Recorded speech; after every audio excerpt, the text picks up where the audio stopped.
La lesión elemental principal es la vesícula, la ampolla, ¿no? Y nosotros sabemos que la vesícula y la ampolla son lesiones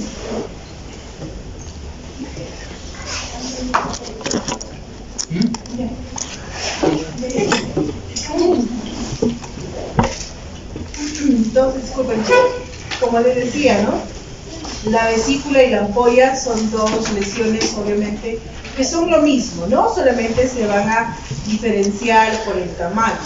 Sabemos que la vesícula mide menor de 1 centímetro y una ampolla mayor de 1 centímetro, ¿no? Pero son lesiones con contenido, ¿no es así?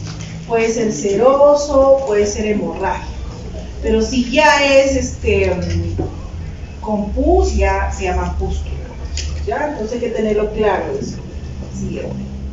En sí, este grupo de problemas, como dicen ahí, chicos, principalmente se pueden, digamos acá, su forma clásica de clasificar son enfermedades, por ejemplo, según su etiología, ¿no? Hereditarias, autoinmunes, infecciosas y reactivas, ¿no? Por ejemplo, una reactiva son los eczemas, por ejemplo, ¿no?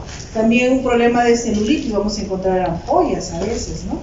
Por ejemplo, en una quemadura, en el lupus, etcétera. Es decir, en otros problemas que no son propiamente una enfermedad ampollar, digamos, que de cierta manera vamos a encontrar también las lesiones, ¿no? Eso quiere decir, ¿no? Hereditario, inmune, traumático, reactivo, infeccioso, ¿no? Siguiente. Entonces acá en este cuadrito, vean bien, ¿no? Por ejemplo, las que son, digamos, las genodermatosis, ¿no? Ahí tenemos, por ejemplo, las epidermolisis bullosa, ¿no? También conocida, ¿qué le llaman? ¿Cómo le llaman a los niños? Piel de mariposa, que le dicen, ¿no? Entonces ahí tenemos la simple, la yuntural, la distrófica, son como 31 tipos de ese tipo de problema, ¿no? Entonces, en la cual principalmente lo que está, ahí está principalmente, digamos, alterado, es el gen que codifica las queratinas, ¿no? Luego tenemos la incontinencia pigmentaria, que también es otra genodermatosis, en la cual al inicio son ampollas, ¿no? Luego tenemos la enfermedad de Halley-Halley, que es un pénfigo familiar, que también aparecen en los niños, ¿no? Entonces, son problemas que de cierta forma son genodermatosis o enfermedades hereditarias, congénitas, que lo vamos a ver propiamente en pequeños, ¿no? Las infecciones, los virus, por ejemplo, el herpes, ¿no? Tenemos la varicela, que hay vesículas, ¿no? Luego tenemos las bacterias, infecciones en celulitis, el impétigo, por ejemplo, ¿no? Hay vesículas, ¿no? Luego también tenemos acá, que dice las causas físicas, ¿no? Las quemaduras, las lesiones, etcétera, isquémicas también, las metabólicas también, las reacciones, obviamente por un agente externo, etcétera, picaduras, reacciones de hipersensibilidad, etcétera. Lo que a nosotros principalmente nos interesa es eso, ¿no? Las enfermedades ampollares de tipo autoinmune, ¿no? Que principalmente tenemos los pérfigos, pérfigoides y la dermatitis herpetiforme. Siguiente. Entonces, chicos, en sí, el quien representa las enfermedades ampollares son los pénfigos, ¿no? Los pénfigos en sí es una enfermedad que aparentemente no es, digamos, aquí en nuestra zona de Huancayo, no es muy frecuente, pero en zonas como la selva, bueno, acá está Chanchamayo, Sotipo, muchos pacientes presentan estos problemas, ¿no? El pénfigo en sí, como dice, es un grupo de enfermedades ampollares crónicas de tipo autoinmune, ¿no? Cuando decimos autoinmunes, porque se genera autoanticuerpos contra antígenos, ¿no? En este caso, principalmente es inmunoglobulina G, ¿no? Los que se generan.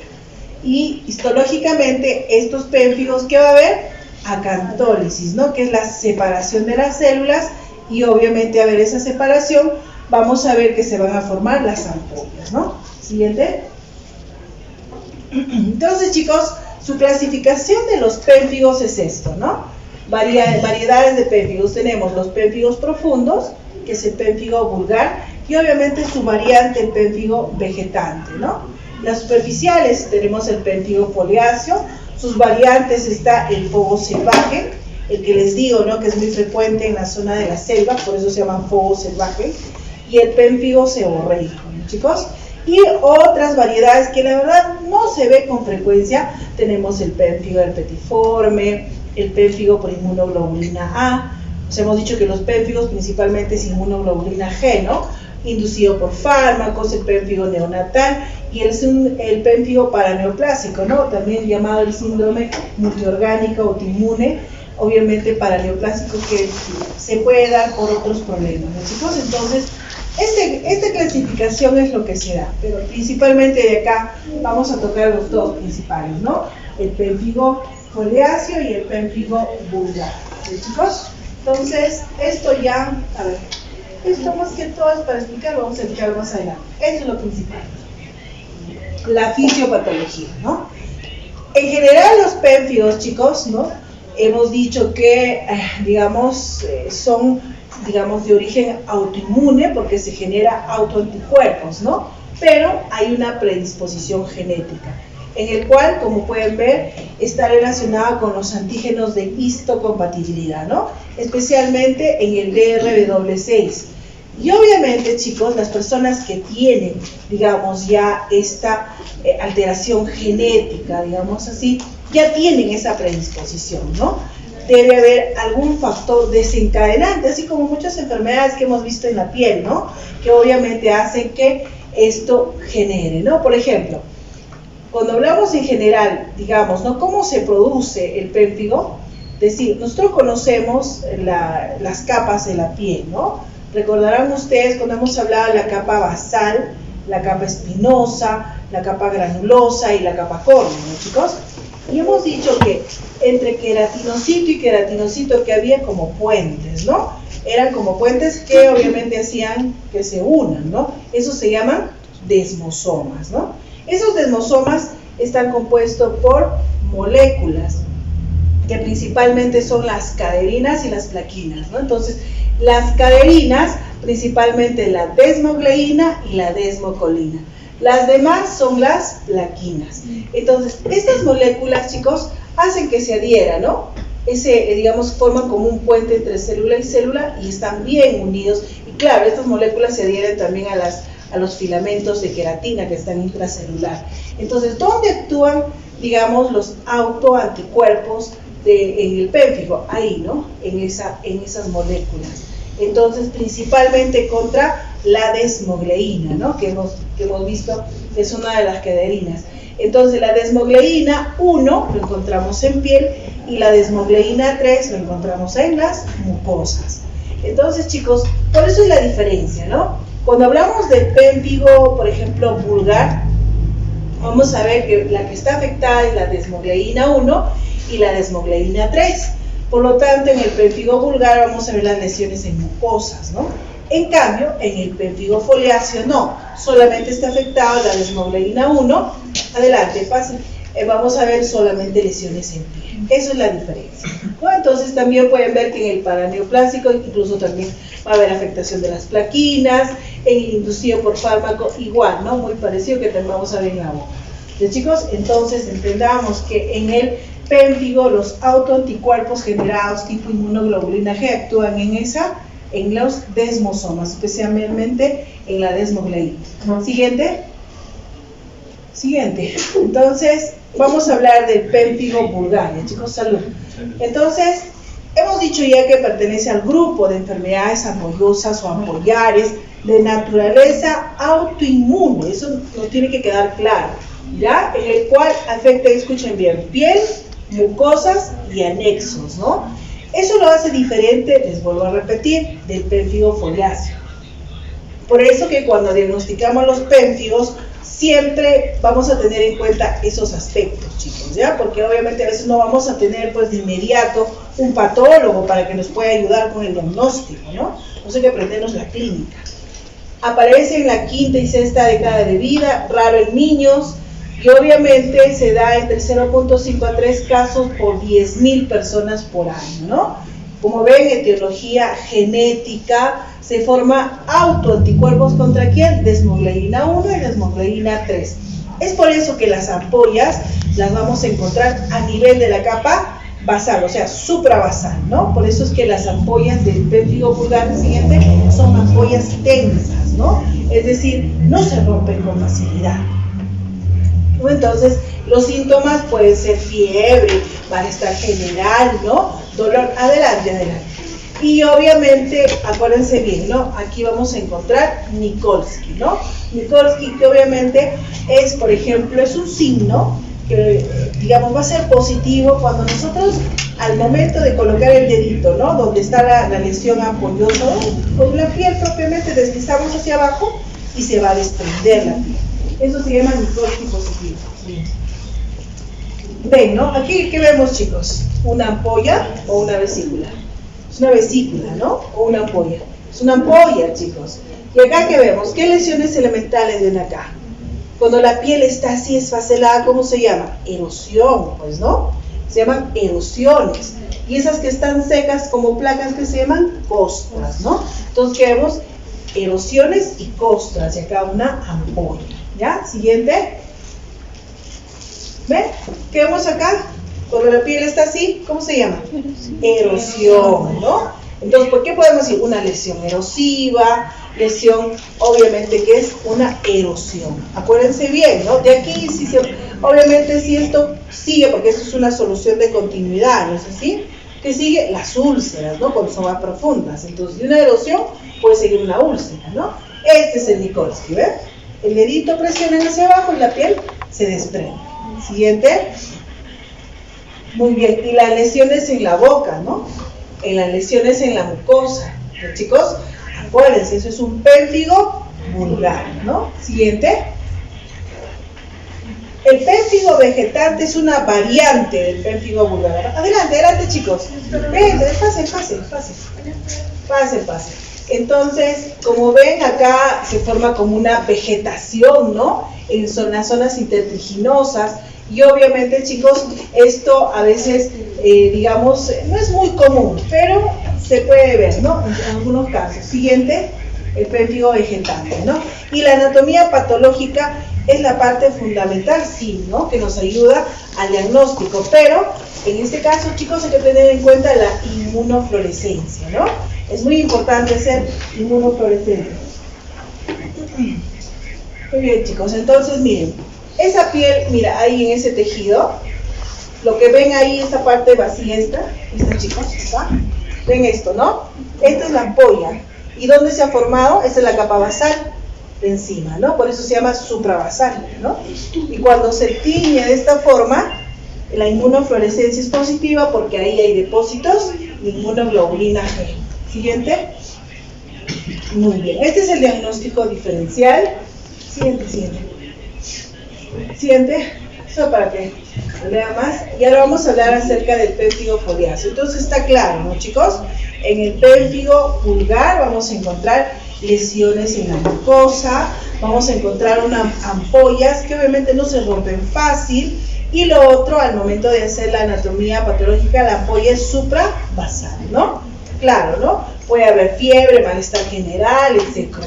Y obviamente cuando se rompe una ampolla, ¿qué forma? Una erosión y una costra, ¿no? Y Nikolsky positivo. En el pértigo foliáceo es muy parecido, chicos, pero acá principalmente es la desmogleína 1, pero que está en el estrato granuloso. Por eso lo que se va a formar es una ampolla a nivel subcórneo, es decir, debajo de la capa córnea. Por eso es que las ampollas que van a formar en el pértigo foliáceo son muy débiles, ¿no? Se rompen fáciles. Y a veces el paciente va a llegar, digamos, ya no lo van a ver las ampollas, ¿no? Ya van a llegar erosionadas, con costras, ¿no, chicos? A veces no se encuentra en el pértigo foliáceo las ampollas. Existen dos formas, el fogo salvaje, en el que les dije que hay en la selva, ¿no? Principalmente donde se encuentra, digamos, este tipo de pértigo foliáceo endémico o fogo salvaje, en Loreto, ¿no? Pero a veces en Loreto, hace unos años atrás, digamos más de 10 años, había muchos brotes de pértigo, ¿no? Entonces la Universidad de San Marcos, ¿no? Obviamente su Facultad de Medicina, en convenio con una facultad de una universidad de Estados Unidos, hicieron un estudio de esa población. Se creía que, digamos, ese brote era por alguna picadura de algún insecto, ¿no? Pero al final se llegó a la conclusión de que no era eso, sino que era la genética, ¿no? Esa población compartía los mismos genes, ¿no? Y es por eso que eran más propensos a tener ese tipo de lesión. Así que, chicos, por eso es que el pénfigo es obviamente una enfermedad autoinmune, pero de base genética, ¿no? Eso hay que tenerlo claro, ¿ya? El esporádico, o también conocido como el eritematoso síndrome de Schinner-Arsen, a veces lo confunden con, por ejemplo, con el lupus, con dermatitis seborreica, porque a veces solamente es en el rostro, ¿no? Este tipo de problema a veces es subdiagnosticado. Siguiente.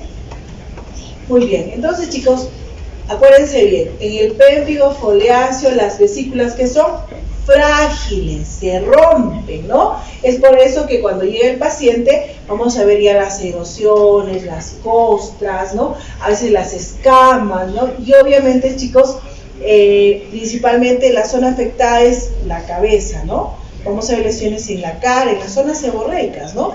Pecho y espalda, ¿no? Y obviamente va a haber, ¿qué? Nikolsky positivo. Y eso sí hay que tenerlo claro, que todo paciente con pénfigo es fotosensible. Por eso es que evitar la exposición al sol y al calor. Siguiente.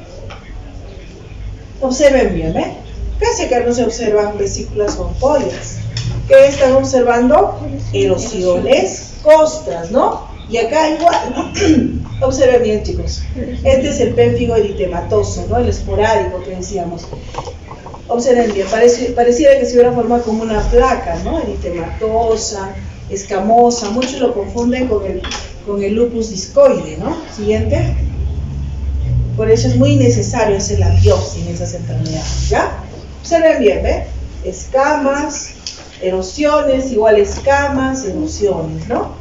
Siguiente. ¿Ve? Igual. Siguiente. Entonces, diagnóstico en la clínica y se confirma con la histopatología y obviamente con la inmunofluorescencia, ¿no? Pero acá, chicos, vamos a encontrar depósito de IgG, pero en la zona subcorneal, es decir, debajo de la capa córnea. Siguiente. Observen bien, ¿ves? Al igual que en la otra imagen, ¿no? Pero observen, está más hacia arriba, ¿no? Y la inmunofluorescencia positiva, no se tiñe la IgG. Siguiente. Diagnóstico diferencial, son todos estos. Siguiente.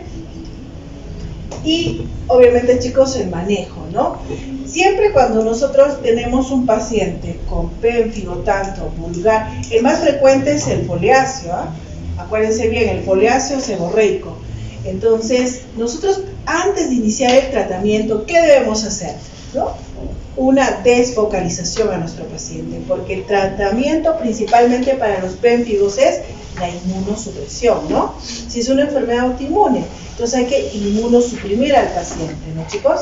Entonces se solicita exámenes bioquímicos, serológicos, PPD, radiografía de tórax, prueba de embarazo en caso de las chicas, ¿no? Y obviamente todo lo que dice acá, función renal, función hepática, ¿no? Hay que hacer una desfocalización a nuestro paciente.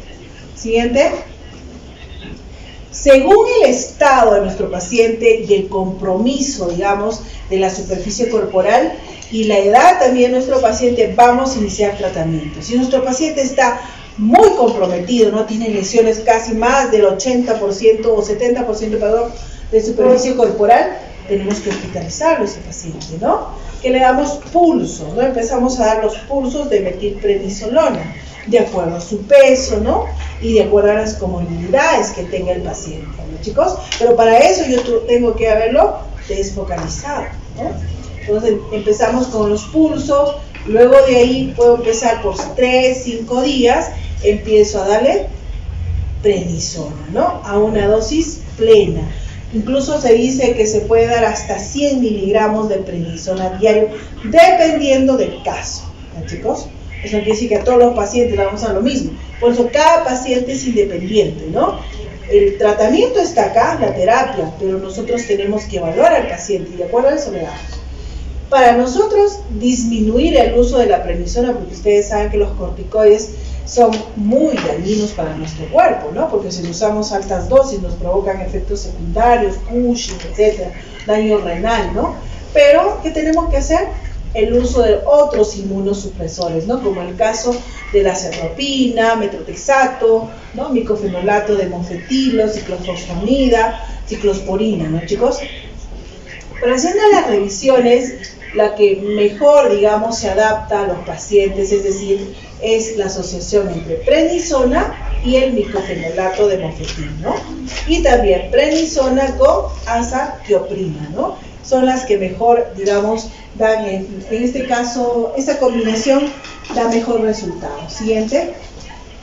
Bueno, el rituximab pues es un anticuerpo, chicos, ¿no? El cual es anti-CD20, y ustedes saben que el CD20 es un precursor, pues obviamente actúa a nivel de los linfocitos B, y ustedes saben que los linfocitos B son las células plasmáticas que generan las inmunoglobulinas, ¿no? Entonces inhibe la formación el rituximab.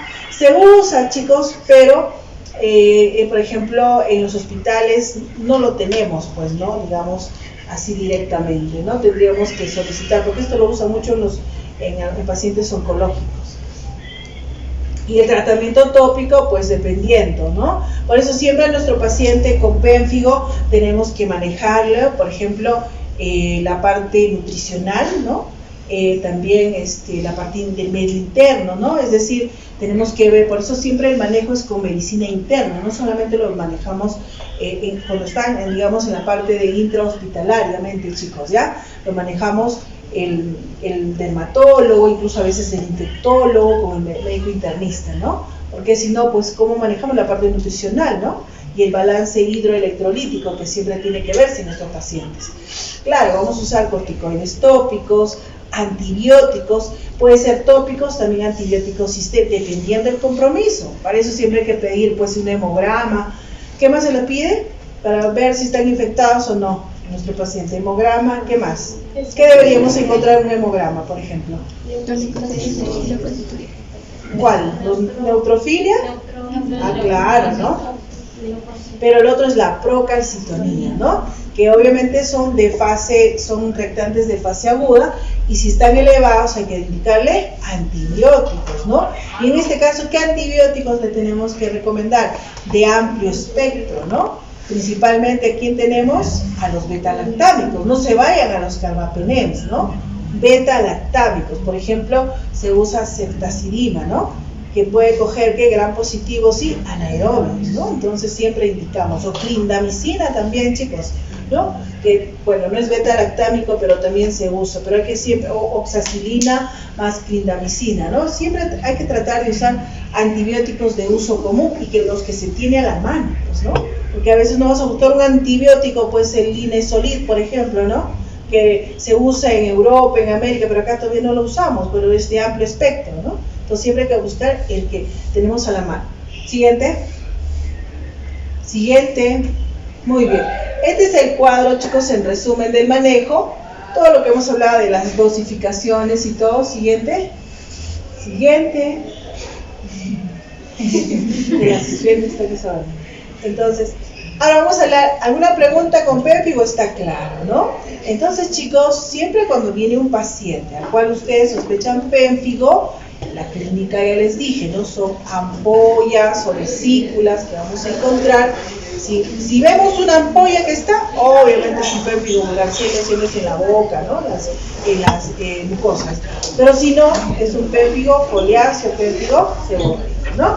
El pénfigo, en este caso, cuando hablamos de los pemfigoides, chicos, tenemos el pemfigoide ampollar y el pemfigoide cicatrizado, ¿ya?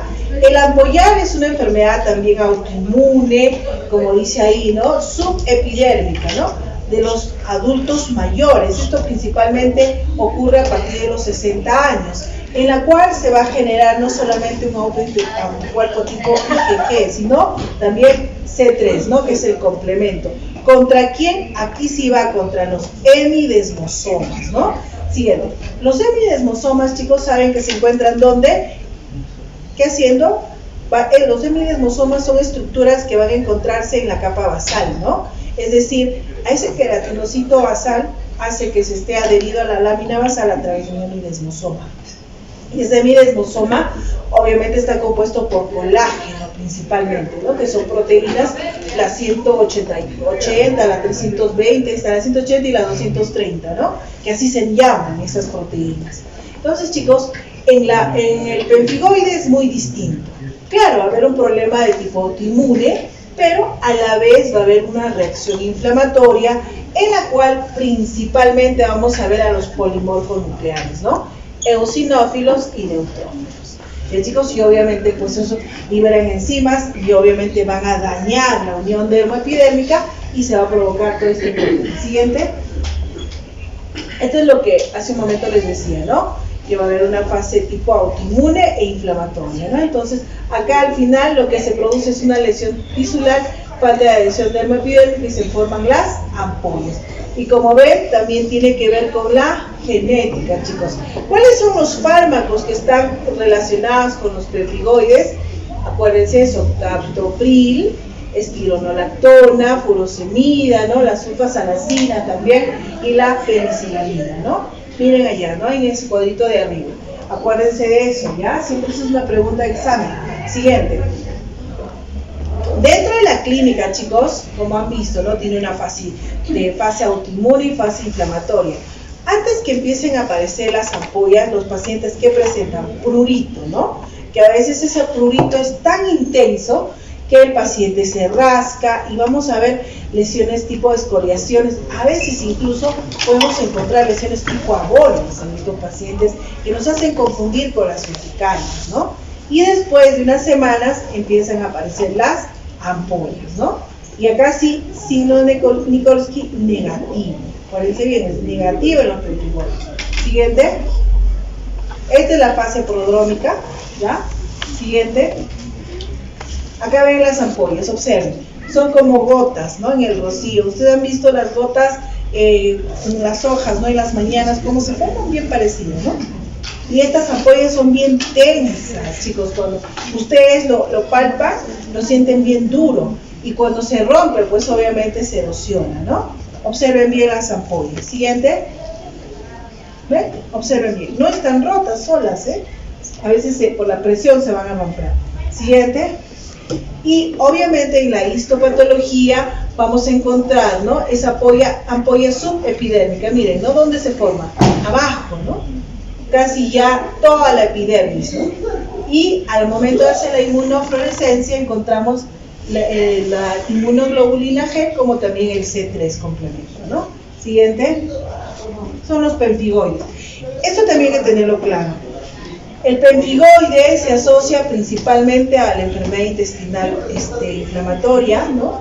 Neoplasias malignas, tiroiditis de Hashimoto, artritis reumatoide, también lupus y dermatomiositis, ¿no? Diagnóstico, clínica, histología, ¿no? Es lo principal, ¿no, chicos? Siguiente. Diagnósticos diferenciales, pues son todo esto. Siguiente.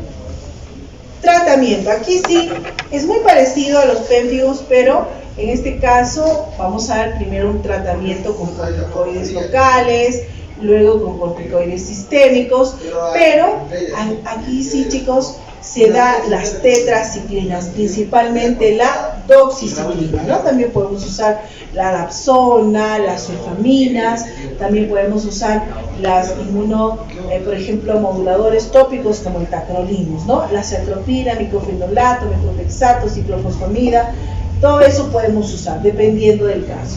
Fíjense, pero acá, esto hay que acordarnos, chicos, ¿por qué usamos tetraciclinas en pemfigoides, no? ¿Por qué? Porque uno inhibe la quimiotaxis y la migración de neutrófilos, es muy importante que sepa. Otro, disminuye la activación de ¿quién? De los linfocitos T, y al igual que los eosinófilos. Y también inhibe las metaloproteinasas, ¿no? Entonces, como ven, las tetraciclinas no solo se usa por su efecto antibacteriano, acá no se usa por su efecto antibacteriano, sino por ese efecto que tiene antiinflamatorio, ¿no? Entonces, en publicaciones, chicos, se ha visto que para el tratamiento del pérfigo lo ideal es usar un corticoide como la prednisona, prednisolona, con una tetraciclina como la doxiciclina, ¿no? Entonces, esa asociación hace que, digamos, se acorte el tratamiento y haya, digamos, una mejoría, digamos, evidente o más rápida, ¿no? Y asociado también a la nicotinamida, que es la vitamina B3, que obviamente, digamos, asociándola, ¿no? Prednisona, por ejemplo, más doxiciclina, más la nicotinamina o niacinamina, entonces se tiene un buen resultado. ¿Ya? Siguiente. Muy bien. Entonces, chicos, no se olviden de lo que es el pemfigo ampollar, ¿no? Como su nombre lo dice, son ampollas. En este caso, ¿qué características son? Bien tensas, ¿no? Luego tenemos al pemfigoide cicatrizal, ¿no? También conocido como pemfigoide de membranas mucosas. También es un de tipo inmunitario, crónico. Aquí sí se generan anticuerpos, pero principalmente contra el antígeno 180, ¿no? Principalmente, chicos. ¿Por qué? Porque esto principalmente va a afectar la mucosa oral y la mucosa conjuntival, es decir, de los ojos. Siguiente. Por eso es que, siguiente, vamos a ver, siguiente, para que vean la imagen. Siguiente. ¿Ya? Ven, ¿no? Hay bien una erosión en la conjuntiva, ¿no? Ese es un pemfigoide cicatrizal. Siguiente. En la boca, ¿no? En la mucosa, aunque no está muy clara, pero ahí vemos erosiones a nivel de la mucosa oral. Siguiente. Este es un tipo de pemfigo no muy común, pero no es muy común porque a veces es subdiagnosticado, chicos. ¿Por qué? El pemfigoide de Brustin Perry, son, digamos, ampollas, pero en este caso no aparece en la mucosa, sino exclusivamente en el cuero cabelludo, ¿no? Y esto es recidivante y a veces lo confunden con dermatitis seborreica, con foliculitis, ¿no? Y principalmente se da en personas mayores. Esto es una variante del pemfigoide cicatrizal, ¿no? El de Brustin Perry. Siguiente.